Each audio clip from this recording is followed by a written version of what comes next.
जनपद में चंदन के पेड़ों का कटना लगातार जारी है। पहले बार ब्लॉक में स्थित चंदन वन में कटान जारी था, उसके बाद अब विरधा ब्लॉक के ग्राम सतरमास में किसानों के व्यक्तिगत खड़े चंदन के पेड़ों को निशाना बनाया जा रहा है। पिछले 10 वर्षों से लगातार चंदन के पेड़ इस गाँव से काटे जा रहे हैं, जिसके चलते ऊपर का झाड़ अलग करके बीच का तना काट कर रात के अंधेरे में चंदन तस्कर ले जाते हैं। अभी तक 30 से 35 पेड़ काटे जाने का मामला लगातार सामने आया है। केवल 28 जून को ही एक साथ 4 किसानों के चंदन के पेड़ काट दिए गए थे।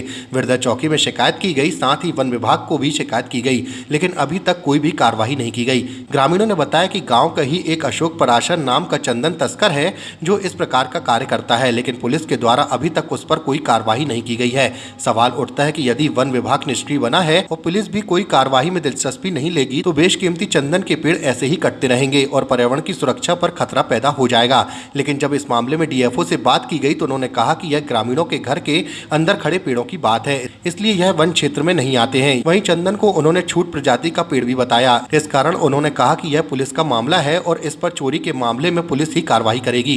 लेकिन सवाल यह उठता है कि जब किसी को अपने घर का पेड़ कटवाना पड़ता है तो वन विभाग से अनुमति लेनी पड़ती है, लेकिन ऐसे मामले में डीएफओ के द्वारा अपनी जिम्मेदारी से पल्ला झाड़ा जा रहा है। वह कुछ भी बोलने से मना कर रहे हैं। गाँव में कब काटा गया ये? 28 तारीख की रात में।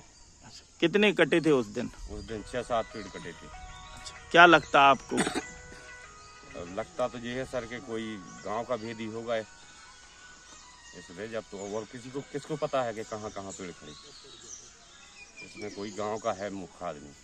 गांव वालों ने इसकी शिकायत की है? कहीं गांव वालों ने शिकायत की, हमने खुद भी शिकायत की, FRI करी 2-3 जगह।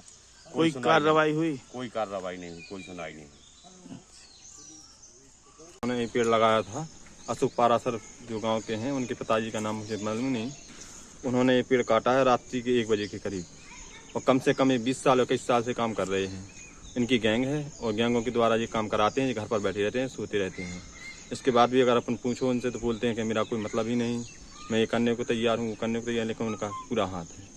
शिकायत की है आप? शिकायत पूरे में चौकी में 4-5 बार कर ली, कोतवाली हुआ है और वन विभाग के लिए भी सूचित कर दिया, लेकिन वन विभाग ने कोई कार्रवाई नहीं की। क्या है गांव में कितने पेड़ कट चुके हैं? कम से कम 35 पेड़ कट चुके हैं।